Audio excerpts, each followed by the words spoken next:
Welcome back, fellow gamers. So today I want to talk to you about Magic the Gathering Arena of the Planeswalkers. What this game is if you've ever played Heroscape, and if you haven't, you totally should, it's pretty much Heroscape Light. Essentially what you have is you pick a Planeswalker, and you're given a Planeswalker card, and you have their army sheets.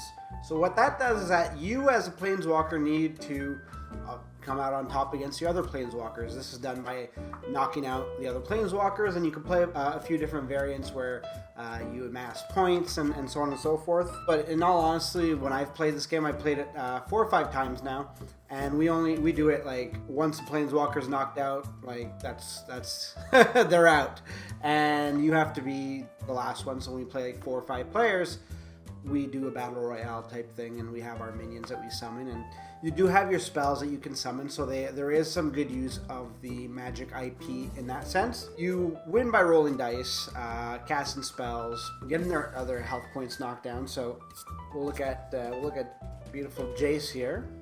So Jace has 7 life, and he can move 6 spaces. So a space, we'll just get this. A space is this little node right here, and so if he's able to move 6 spaces, you just cap that to 6. If there happens to be any elevation, the side of the elevation for each piece of elevation counts for 1, and then to get on top of the elevation is another 1. Not only that, and what makes each Planeswalker unique is that they have special abilities.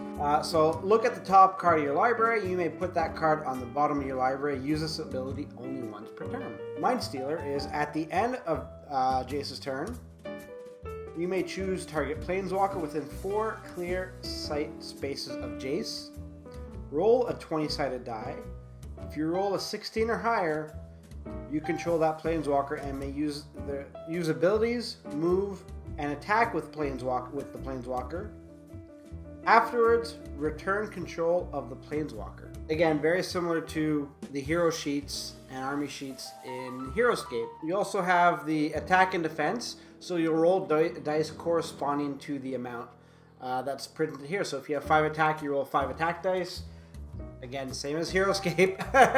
Swords counts as hits, shields counts as blocks, and blanks are blank. And that's essentially what it is. Like, it's just a battle royale game. You mix and match, try to go after the person, and come out on top. Now let me tell you how I feel about this game. It's clear that Hasbro took the Heroscape model and just applied it to Magic. I don't have a problem with that, but if they're going to release a game like this, I'd rather they just release it as a Heroscape expansion.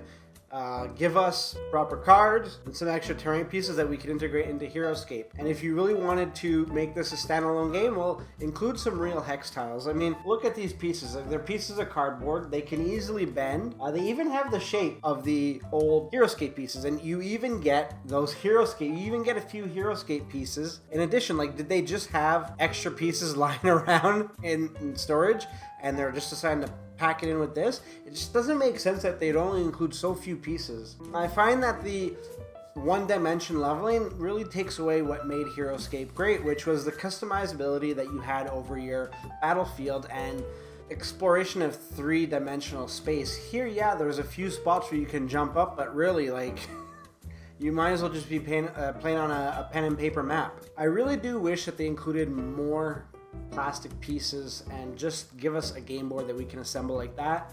Do away with the cost of these cardboard abominations. And if that's the case, like, if it's relaunch Heroscape, you are going to sell Heroscape. To this day, I still don't know why Heroscape was discontinued. Now, I actually like the Planeswalker cards. They're fun, interesting, and I feel they represent the characters quite well, except for Jace. For some reason, he's really strong. and like, so he's like that all-around good character. I know there's going to be a few people who have played Magic the Gathering who are going to roll their eyes and be like, well, of course Jace is great. I mean, Jace is Jace. But despite that, I still feel that the characters are well-balanced. It's great to play with the other characters, and not only that, they add in more characters with expansions, so there's always a fresh play style that's introduced into the game. And then you have more cardboard pieces. So again, I'm gonna keep drawing comparisons to Heroscape because they really didn't do a job concealing the fact that they just pulled ideas from Heroscape and released a budget version of Heroscape with the Magic IP slapped onto it. Like, these cardboard pieces really take away from the immersion in the game. Like, yeah, they go well with the cardboard board, but I mean, come on, it's like, it just looks weird. It's uninspiring. Now, I actually really like the Planeswalker decks, and I like that they use art from existing Magic the Gathering cards. As an existing Magic the Gathering player, I do get confused sometimes with cards and what they should be doing. There is a bit of a difference in a lot of the spell functionalities when they compare like a Gigantic Growth in Magic the Gathering and a Gigantic Growth in the Planeswalker decks here. But I do love that ability. I think it adds a lot of extra flavor and spice to the game. I would actually like to incorporate these types of spells and create other ones for the characters that I've created in my Heroscape game, and add that extra layer and then those extra dynamics. Overall, great idea by them to include the deck, really pulling from Magic the Gathering and applying it properly here. I love it. Now, here are the hit point dice, and I've already lost one just looking at this picture.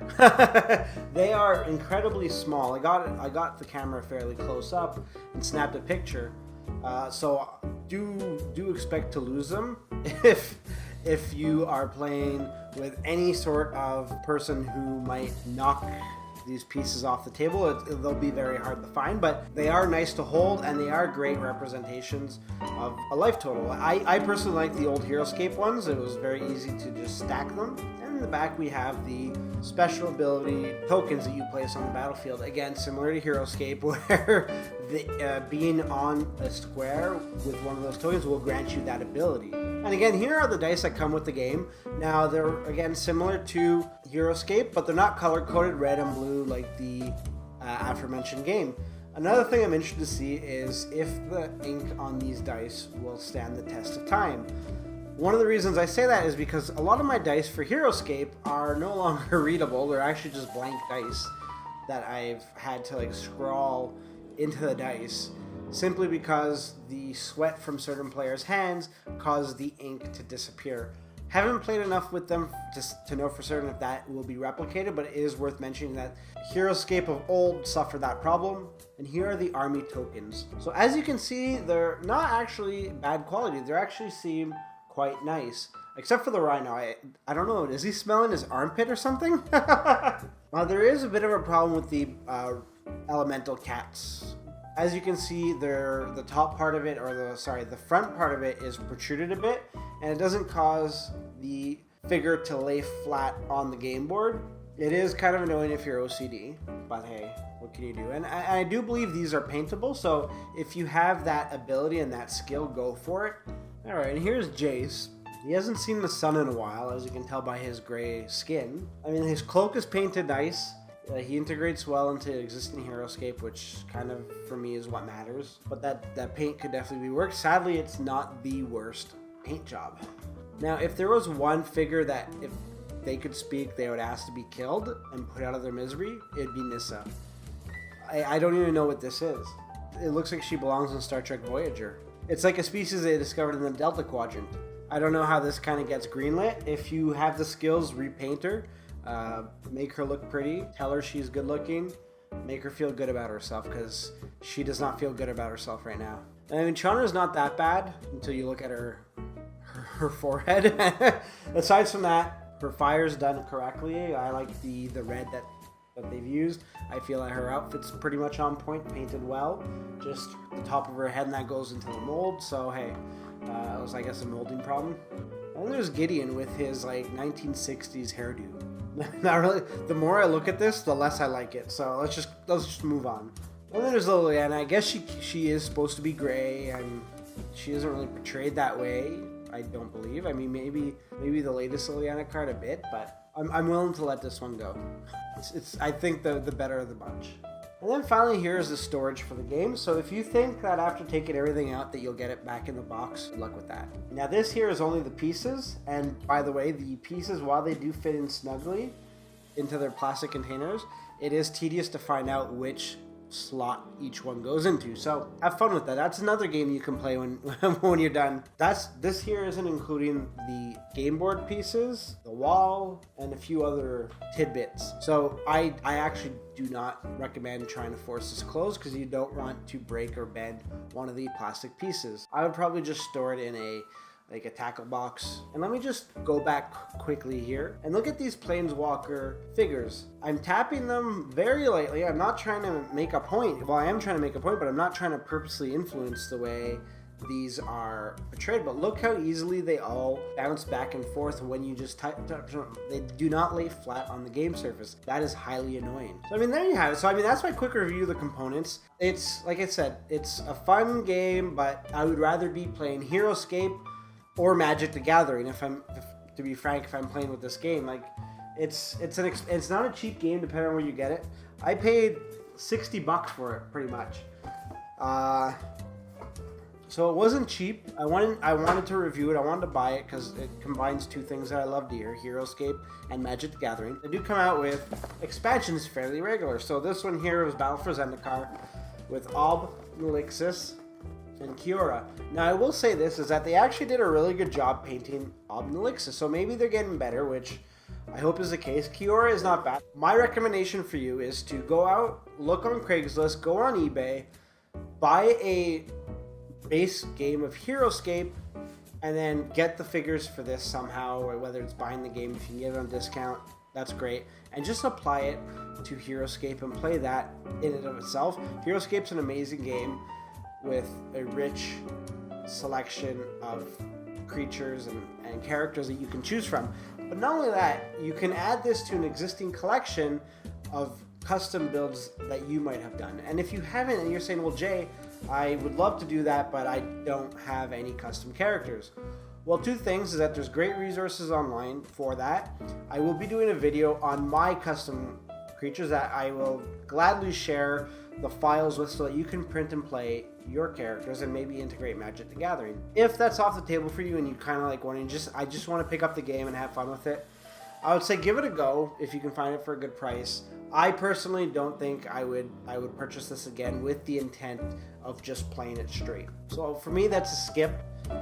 If you're just planning on playing the game by itself, invest your money in another board game. But again, if you're planning on adding these to your Heroscape collection, go for it. I would suggest you pick them up, repaint like a few of the characters, and they'll be good to go. I find it's going to be a great addition to my Heroscape collection. I am definitely looking forward to playing with Planeswalkers and Magic the Gathering creatures in my Heroscape games. I'd love to know what you think of the game. Is this a game that you're interested in picking up? Did you pick it up? What did you think of it? Let me know in the comments. Thanks for watching.